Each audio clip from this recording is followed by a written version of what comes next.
Salut les Wargamers, c'est Benoît de Wargame Miniature Tuto, j'espère que vous allez bien. Aujourd'hui je vous propose une petite vidéo que je réalise à partir de mon lieu de vacances, donc il y a pire comme lieu de travail entre guillemets. Et on va parler de la version 3 de Bolt Action, mais tout ça c'est tout de suite après le jingle.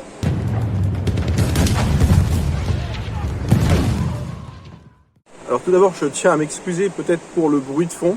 Voilà, bon c'est peut-être un peu bruyant, c'est vague, mais bon il y a quand même pire comme cadre. Là, c'est ma petite balade du matin. Bon, il doit être quelque chose comme 7h30.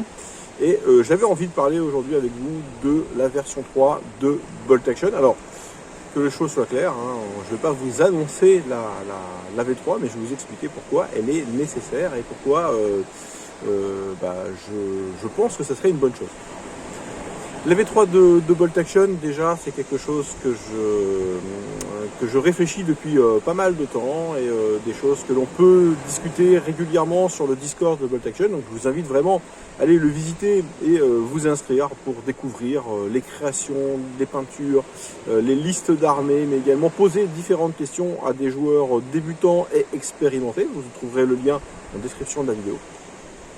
Et aujourd'hui donc, on va discuter de la V3, un sujet brûlant. J'ai posé directement la question à Warlord Games France, pour savoir si une V3 allait sortir. On m'a fait une réponse, on m'a pas dit non, mais on m'a pas dit oui non plus. Donc pour l'instant, je pense que c'est peut-être quelque chose qui est dans les cartons. J'espère que ça l'est et je vais vous expliquer pourquoi. La V3, aujourd'hui, alors on va faire un état des lieux de la V2. La V2 déjà, bon voilà, on est sur une règle qui est populaire, qui a fait ses preuves et qui a connu un bel engouement. Aujourd'hui, on voit que ça s'essouffle peut-être un petit peu et que de plus en plus de joueurs essaient un petit peu de faire ça sa sauce. Et c'est ce qui est un petit peu parfois dommage pour ce jeu et qui le rend un peu moins compétitif que d'autres jeux. Et peut-être qu'une V3 pourrait arranger ça. Qu'est-ce qu'on peut reprocher à la V2 aujourd'hui? Alors aujourd'hui, on a déjà un livre de règles qui est plutôt complet. Je vous l'avais présenté hein, il y a 2 ans de ça, dans une de mes premières vidéos. Et un joli livre de règles qui est composé, on va dire, moitié d'informations diverses et variées, à savoir de l'histoire. Moitié, on va dire 3/4 histoire, liste des armées et scénario, et 1/4 on va parler de règles pures. Les listes d'armées, les scénarios, on va en parler un petit peu plus tard. Bon, la partie histoire, je pense qu'elle est intéressante et c'est aussi pour ça qu'on achète un livre de règles. Mais au niveau des règles, il y a quelque chose à revoir. Alors, les règles telles qu'elles sont dans le livre, je pense, et c'est un sentiment qui est partagé par de nombreuses personnes, qu'elles ne sont pas forcément très bien expliquées ou du moins bien compartimentées. C'est-à-dire que, je prends un exemple concret, hein, si aujourd'hui je vous dis, bah voilà, un assaut sur un véhicule de transport, ça se trouve à quelle page? Et ben vous aurez beaucoup de difficultés à trouver ça tout de suite. C'est-à-dire qu'on va avoir une partie assaut, une partie véhicule et une partie transport. Donc assaut sur un véhicule de transport, ça peut être un peu dans les 3 parties et au final, on a du mal à s'y retrouver. Les règles telles qu'elles sont exprimées dans le livre, elles ne sont pas de fait de manière classique. C'est-à-dire il n'y a pas une partie déplacement, tir, combat corps à corps et véhicule. Il y a des choses qui s'entremêlent, parfois bien. Alors les règles, en règle générale, on les retrouve toujours dans le livre, mais c'est au détriment de la fluidité du jeu. C'est-à-dire que lorsqu'on fait une partie, on peut rencontrer un point de règle que l'on ne maîtrise pas forcément ou que l'on découvre et on se réfère au livre de règles. Et tel qu'il est fait aujourd'hui, c'est assez compliqué de trouver la bonne partie, même si la règle est à l'intérieur du livre. À cela va venir s'ajouter les errata. La règle, elle est un peu ancienne maintenant, hein, pour une règle de jeu, voilà, elle a déjà vécu un petit peu. Et il y a pas mal de petits correctifs qui ont été faits par Warlord Games et qui sont proposées gratuitement sur leur site. Mais le souci, c'est que déjà tout le monde ne le sait pas. Et que l'errata-tech qu'il est formulé, il est devenu assez conséquent. Tellement conséquent qu'aujourd'hui, en termes de nombre de pages, on arrive à peu près la même chose que les règles en tant que telles. Donc on a autant de correctifs qu'une règle. Et moi, je pars du principe qu'à partir de ce moment-là, il faut se poser la question sur le fait de rééditer les règles, incluant directement ces correctifs. Ce serait quand même beaucoup plus simple pour tout le monde, et on aurait des règles qui seraient à jour. Même si, dans l'avenir, je vous vois venir, il y aura également d'autres correctifs. Mais ça, c'est la vie normale d'une règle. Mais au bout d'un certain temps, je pense qu'il faut mettre à jour, faire une mise à jour. Et la mise à jour a également une vertu qui est plutôt pas mal, c'est qu'elle attire de nouveaux joueurs. Une nouvelle version de Bolt Action attirera forcément de nouveaux joueurs, des curieux qui veulent voir un petit peu, parce que ça va introduire forcément de nouveaux mécanismes de jeu, voir si ça fonctionne bien. On a pas mal de déçus de Bolt Action, des gens qui me disent ouais mais au niveau des règles de pénétration de blindage, j'ai encore vu ça ce matin, pénétration de blindage, ça fonctionne pas comme ça devrait fonctionner, donc j'ai fait des règles maison à partir des règles Bolt Action. Je trouve ça un petit peu dommage parce que les règles de Bolt Action, elles sont quand même bien faites, mais effectivement, tout le monde est un petit peu tenté à un moment de modifier un petit peu la règle officielle pour faire ces petites règles maison. C'est le cas de mon association. On a décidé par exemple d'octroyer davantage de pins sur des tirs multiples sur une même unité. Le fait que également un sniper ne puisse pas détruire un mortier d'un seul coup de fusil, ce qui donne un petit attrait supplémentaire aux mortiers, mais également aux mitrailleuses qui n'ont actuellement aucun intérêt dans le jeu puisque les figurines sont très jolies, elles sont proposées dans chaque armée, mais concrètement dans les listes d'armées, très peu de joueurs jouent ces unités-là parce que bon déjà elles sont peu mobiles, elles sont pas forcément très puissantes et surtout elles peuvent se faire dégommer par un seul tir. Donc c'est un petit peu du gâchis. Donc voilà au niveau de ces règles qu'il faudrait peut-être revoir.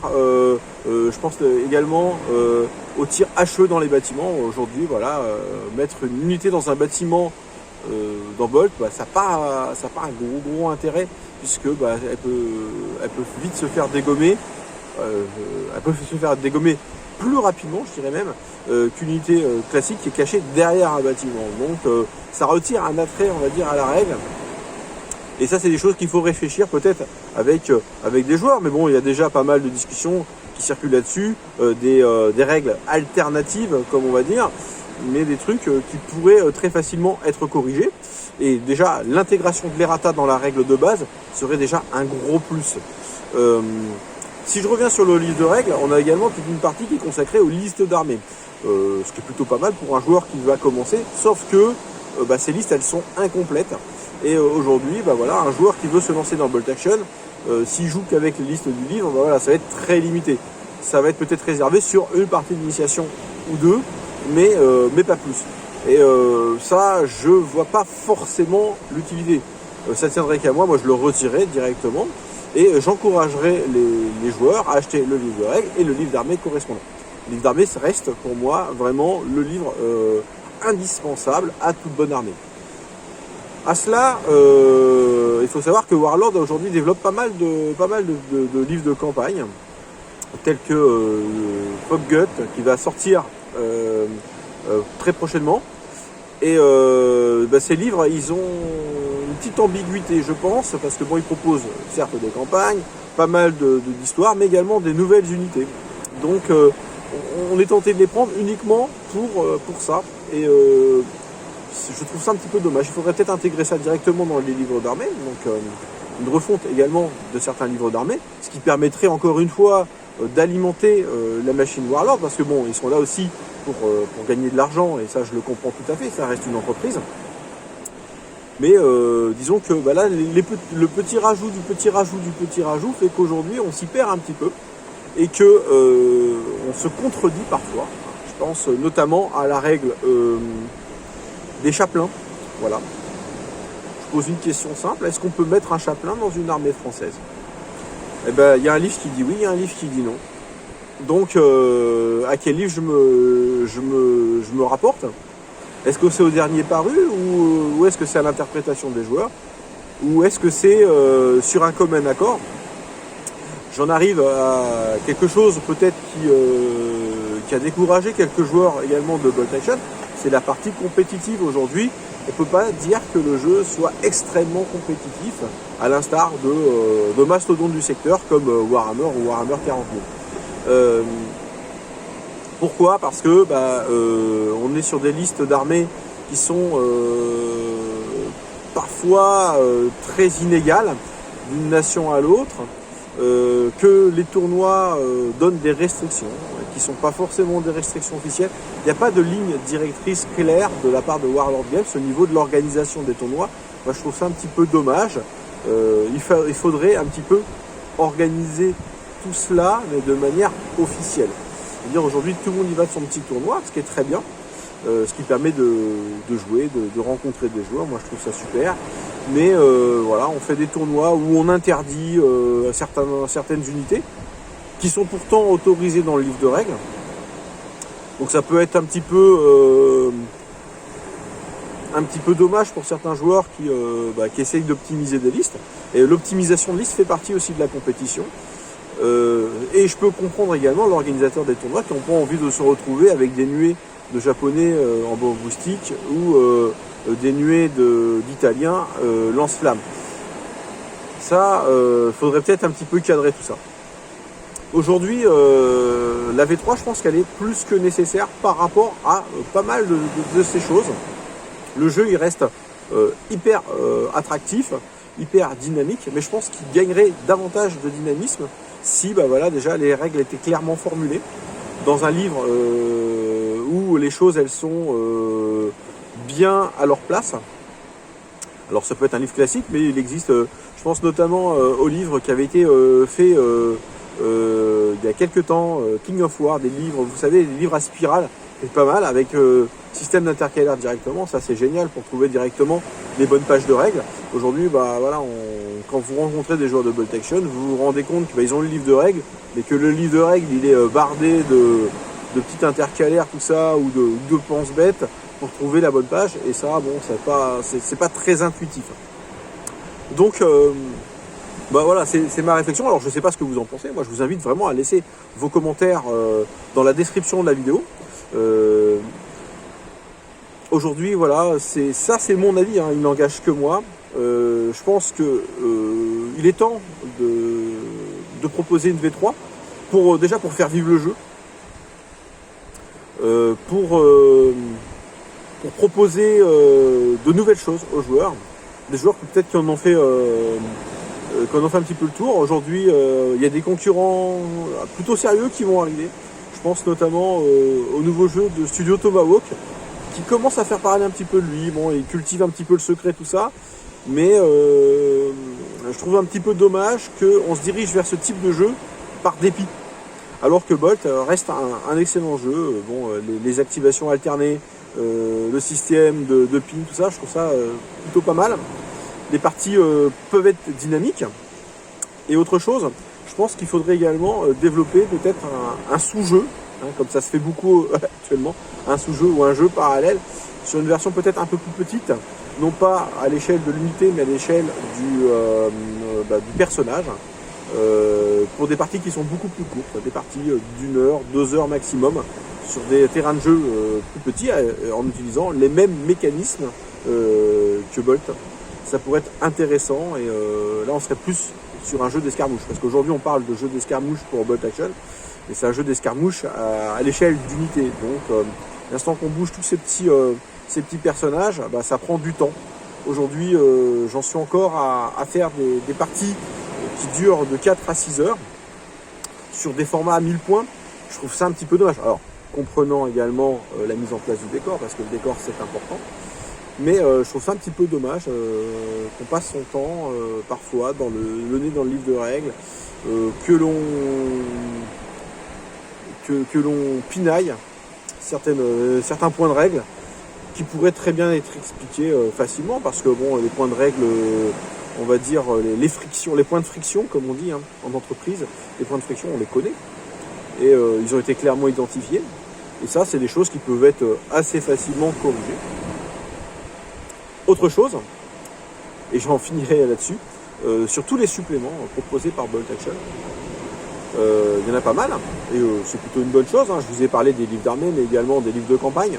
Alors les livres de campagne, c'est bien, mais je trouve ça un petit peu moins bien que les livres d'armée, parce que forcément, en termes de jeu, c'est un peu moins utilisé, sachant que les scénarios de ces livres de campagne, ils sont finalement peu joués. Et ce qui intéresse les joueurs, c'est avant tout l'optimisation de leur armée et les nouvelles règles et ainsi que les nouvelles unités qui sont proposées. Et ben moi, je pense que ces livres-là, ils devraient peut-être être traduits dans les différentes langues européennes, du moins, puisqu'aujourd'hui, ils sont proposés qu'en anglais. C'est dommage d'avoir un livre de règles qui est bien traduit en plus en français, et des suppléments qui sont en anglais. Alors vous allez me dire, oui, on ne peut pas imprimer 50 000 langues différentes. Aujourd'hui, il faut savoir que Warlord Games propose ces livres en version PDF, et on pourrait très bien proposer uniquement ces livres en français, en allemand ou en espagnol, ou même en italien, en version nationale, mais uniquement en PDF. Moi, ça ne me choquerait pas de me dire, je ne peux pas l'avoir en version papier, mais je peux l'avoir en version PDF. Il y a pas mal d'anglophobes qui fuient un peu le jeu parce que mauvaise maîtrise de l'anglais ou pas envie de se pencher là-dessus. Et puis notre maîtrise tout à fait approximative de la langue anglaise, ça c'est propre au français, on va dire. On est un petit peu étanche aux autres langues, fait que les traductions ne sont pas tout à fait bonnes parfois, et c'est souvent sujet à interprétation. Et c'est, on va dire, c'est le gros piège aujourd'hui de Bolt Action. Donc voilà, vous voyez, j'ai des bonnes réflexions le matin. Ça, c'est des choses qui ont été largement discutées donc sur le Discord. On en discute encore. On a toute une petite rubrique sur les points de règle. Alors, on peut râler. Bon, aujourd'hui, il y a une règle officielle. Après, on fait ce qu'on veut au sein de son club, mais lorsqu'on rencontre des joueurs extérieurs ou en tournoi, c'est bien d'avoir la même règle et les mêmes conditions. Voilà. Donc c'était un petit peu mon plaidoyer pour une version 3 de Bolt Action. Qu'est-ce que vous en pensez? Moi, ça m'intéresse énormément. Aujourd'hui, au niveau de mes projets, faire un petit point de fin de vidéo, Bolt, je profite des vacances pour terminer l'armée allemande de mon fils Maxime. Alors au niveau peinture, il a choisi une des deux armées qui est le plus compliqué à peindre, donc ça prend plus de temps que prévu, donc je dois lui donner un coup de main. Parallèlement à ça, moi de mon côté, je continue à monter mes Américains, et j'ai acquis il y a peu de temps toute une partie, pas mal, un petit lot de figurines d'occasion particulièrement mal montées et mal peintes, et donc j'ai dû arranger un petit peu tout ça, et je trouve ça un petit peu passionnant de redonner une nouvelle vie à ces figurines. Pour la rentrée, écoutez, pour l'instant, j'ai pas de... Je sais à peu près où est-ce que je veux partir au niveau de la chaîne. On va rester, bien entendu, toujours dans cet univers de Seconde Guerre mondiale que vous affectionnez tant, mais je vais partir également maintenant sur d'autres périodes et pas d'autres univers, parce que je vais rester sur l'historique, je préfère vraiment ça. D'autres périodes qui sont tout aussi passionnantes. Je pense notamment à l'Antiquité, au Moyen-Âge. Ça va me changer un petit peu au niveau peinture. Et vraiment devenir une chaîne historique pure, mais de Wargame. Et on va encore rencontrer des personnes, des passionnés, des créateurs, des marques, tout ça. Ça c'est vraiment cool. Et je tenais à remercier encore une fois Warlord Games qui m'a accordé sa confiance. Peut-être ils vont regarder cette vidéo et se dire finalement Benoît il dit pas que de la merde, et on va on va écouter un petit peu ce qu'il nous a dit, et on va réfléchir sérieusement à une V3 de Bolt Action. Voilà, moi je vais retourner à mon dur labeur, vous voyez, aujourd'hui c'est... Hop, je vous en fais profiter. Aujourd'hui il fait super beau. Et je vous fais un gros coucou de de mes vacances. Alors je suis à moitié dans les rochers, je vais essayer de pas tomber. Je vous dis à très très bientôt, à la rentrée, qui arrive très prochainement, et j'aurai pas mal de nouveautés à vous proposer. Et comme je vous l'avais promis, hein, je vous le promets depuis longtemps, et je vais tenir ma promesse, du rapport de bataille Bolt Action. Voilà, j'ai l'équipement, j'ai les armées, j'ai les joueurs, il ne reste plus qu'à trouver le bon moment pour le faire.